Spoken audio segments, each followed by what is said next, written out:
Hi, sign friends. We're making masks today. I think everybody's making masks during this pandemic we're having. I have a couple of ideas for masks and I'm going to show you how to do it.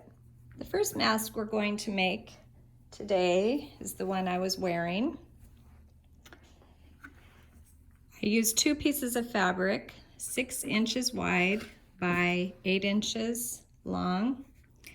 And I have 2 pieces of elastic 7 inches long. Let's start making our mask. I'm going to sew down the long side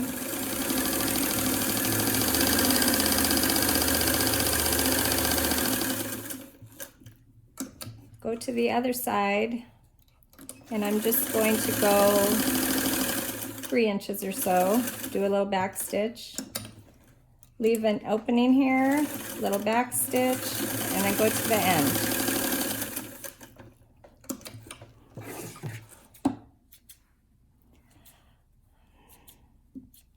Now I need to put my elastic in. I'm going to tuck it right here at the beginning. I'm going to smooth that elastic down inside. And I want the end to be right out here. Need to do a little fiddling to get it where I want it.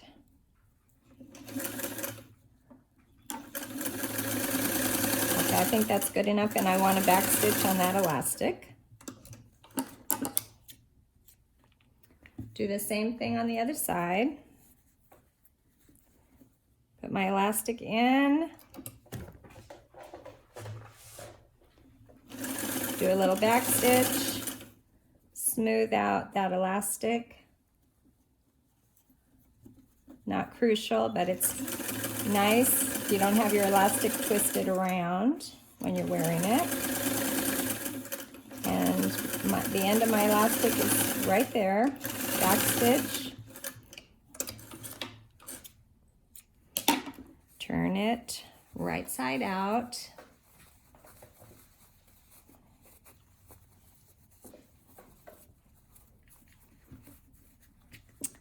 At this point, you'll want to press your mask, tuck these edges in, and I'm going to press right behind the camera here for a moment.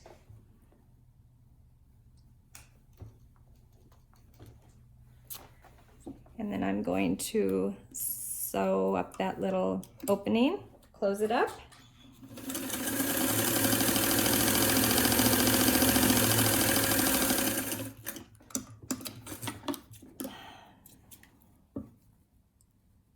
And we have one more thing to do.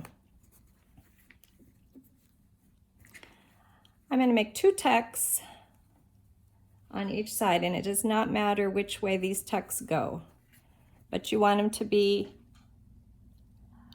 next to each other, not on top of each other. So once I have those 2 in, I can go over here and kind of make these match a little bit. This does not have to be the perfect size or anything. We don't need to measure, just make 2 little tucks.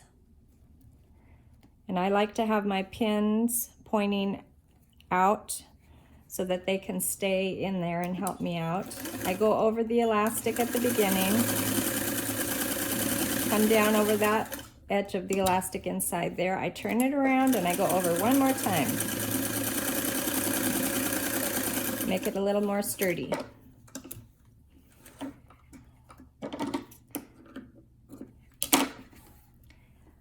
Now let's do the same thing to this side.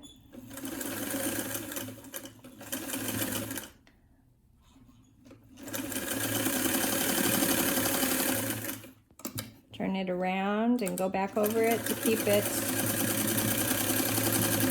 all together. Trim your threads, and that's all there is to it. Hopefully you can find elastic to make this one. If you cannot find elastic, I tried to make another mask using hairbands or scrunchies.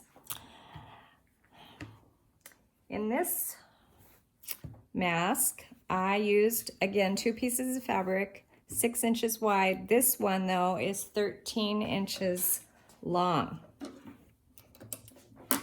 The scrunchies are not as long as that elastic you have.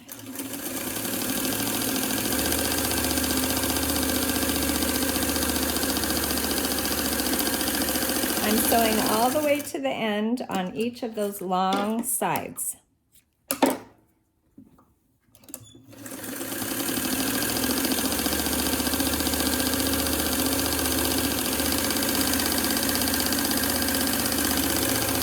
And I'm not worried about how big the seam allowance is. I do need it to catch all that fabric. Don't want that seam allowance too small. Then I'm going to turn my tube right side out and press it. And when I go to the iron behind the camera, I'm going to press these edges in, the ends in just a little bit. As little as I can manage and still have some fabric inside there. So that's one side, and then I'm going to do the same to the other side. Tuck it in, pull it kind of tight so it stays put. Press it with your iron. And now we need to add our ties. I am going to again put tucks in here. Not really worried about which way they go, but they just slip them into your rubber band there, your hairband. Pull that hairband out to the right so it doesn't get in the way. Pull it a little bit so it's not over here, it's right here. And I'm going to make sure this is not, I'm going to sew across there. Maybe a little back stitch would help there. All right. There's that side. Let's do the same over here. I've already pressed these edges in, and I'm going to tuck a couple little tucks in there so it fits inside my hairband. And I'm going to pull that around my hairband and sew across. Pull that out a little bit.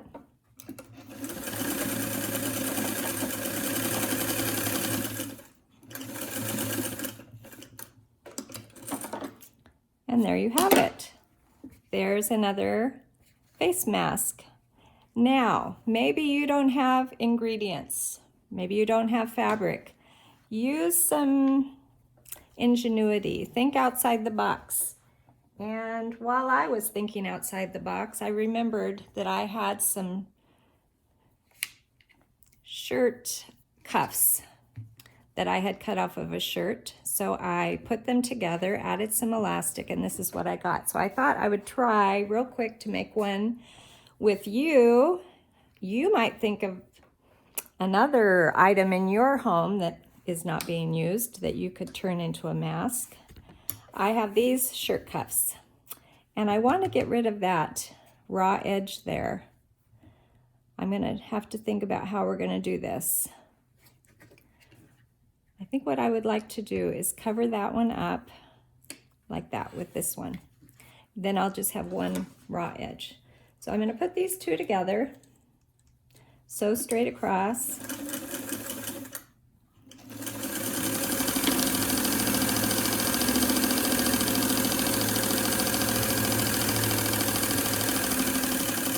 You could also be thinking about other places you could get elastic, because I know elastic right now is pretty much, you can't get it anywhere. So what I did with some of my, actually this one has elastic from an old fitted sheet that had a big hole in it. I rescued the elastic out of that sheet. So this is repurposed elastic. Maybe you'll figure something out. So what I would do, let's see, let's get rid of that raw edge here. Let's sew that under real quick. If you have a zigzag machine, that would be perfect. These shirt cuffs were already cut, so if I had known I was going to be using them for masks, I might have given myself a little bit more fabric here to tuck in, so I could have turned in that raw edge and it would be hiding, but that's okay. Now, what I did is I put this on my face, and I figured out that I needed about an inch. It needed to be an inch smaller. So I started here, and then I sewed a curve to the other side. From this side,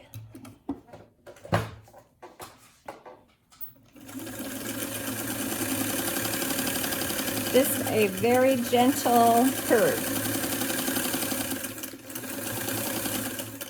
I tried it on my face to see if it would fit. And it does. Now, all I need to do is trim that little bit and add a couple of pieces of elastic. So then I am really repurposing something that was never going to have another use. I don't even know why I saved these shirt cuffs, but I did. I was crazy me. But here it is, and I'd be interested to know if you could think of a way to repurpose something that would never have a second life if it weren't for face masks. Happy sewing!